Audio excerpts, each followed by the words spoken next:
Hello అందరికీ welcome back to Anu KR vlogs. నేను మీ అనురాధ. ఈరోజు మన ఛానల్లో రెసిపీ వచ్చేసి జొన్న పిండితో చేసుకునే మరొక కొత్త బ్రేక్ఫాస్ట్ రెసిపీని తీసుకొని వచ్చాను. ఇంకా రెసిపీ చూసేద్దాం, వచ్చేయండి. ఒక కడాయి లాంటిది స్టవ్ పైకి పెట్టేసుకొని ఇందులోకి ఒక స్పూన్ వరకు నెయ్యిని యాడ్ చేసుకుంటున్నాను. మీరు ఆయిల్ కూడా వేసుకోవచ్చు. ఇక్కడ ముందుగా నేను ఒక కప్పు వరకు జొన్న పిండిని తీసుకుంటున్నాను. ఇది మిల్లులో పట్టించుకున్న పిండి, మీరు ప్యాకెట్ పిండిని కూడా తీసుకోవచ్చు. పిండిని ముందుగా ఫ్రై చేసుకొని తీసుకోవాలి. ఈ విధంగా పిండిని నెయ్యిలో ఫ్రై చేసుకొని తీసుకోవడం వల్ల రుచి చాలా బాగుంటుంది. లైట్గా కలర్ చేంజ్ అయ్యి లైట్గా ఫ్రై అయితే సరిపోతుంది. ఈ పిండిని ఒక మిక్సింగ్ బౌల్లోకి తీసేసుకొని పక్కన ఉంచుకోవాలి. ఇప్పుడు అదే గిన్నెలోకి ఒక హాఫ్ కప్పు వరకు నేను బఠానీలని తీసుకుంటున్నాను. ఇవి పచ్చి బఠానీలు. వీటిలోకి కూడా కొంచెం ఆయిల్ని వేసేసి మంచిగా ఫ్రై చేసుకొని తీసుకోవాలి. వీటిని ఉడికించుకొని కూడా తీసుకోవచ్చు, కానీ ఫ్రై చేసుకొని తీసుకోవడం వల్ల రుచి బాగుంటుంది. ముందుగా ఫ్రై చేసుకున్న పిండిలోకే ఈ బఠానీలను కూడా వేసేయాలి. అదే కప్పుతో ఒక కప్పు వరకు ఆనియన్స్ని కట్ చేసుకొని తీసుకుంటున్నాను. పొడుగ్గా వీలైనంత సన్నగా తరుక్కొని ఈ విధంగా చేతిలోకి వేసుకొని నలుపుకొని తీసుకుంటే రెబ్బలు సపరేట్ అయిపోతాయి. రుచికి సరిపడ ఉప్పు, పావు టేబుల్ స్పూన్ వరకు పసుపు, హాఫ్ టేబుల్ స్పూన్ వరకు కారం,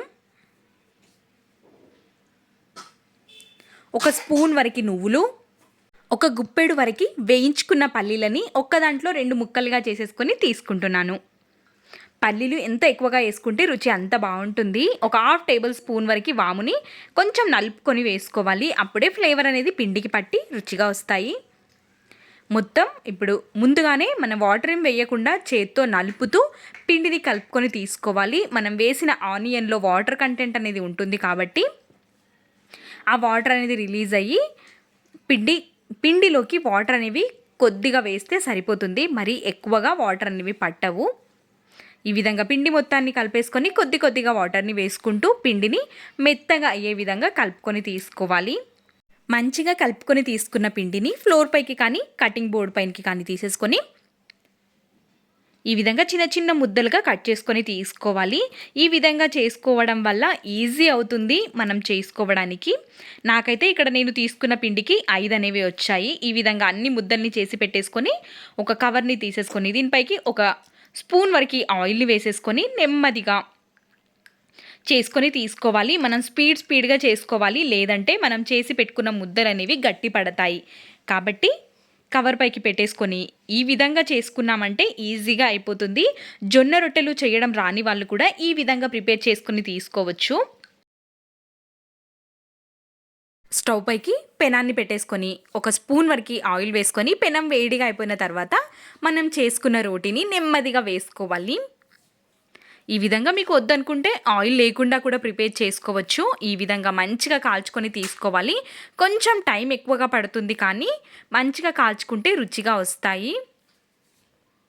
ఈ విధంగా అన్నింటినీ కాల్చేసుకొని తీసేసుకోవడమే. ఖచ్చితంగా మనం రోటీ వేసేటప్పుడు పెనం అనేది చాలా వేడిగా ఉండాలి. జొన్న రొట్టెకి కూడా అంతే.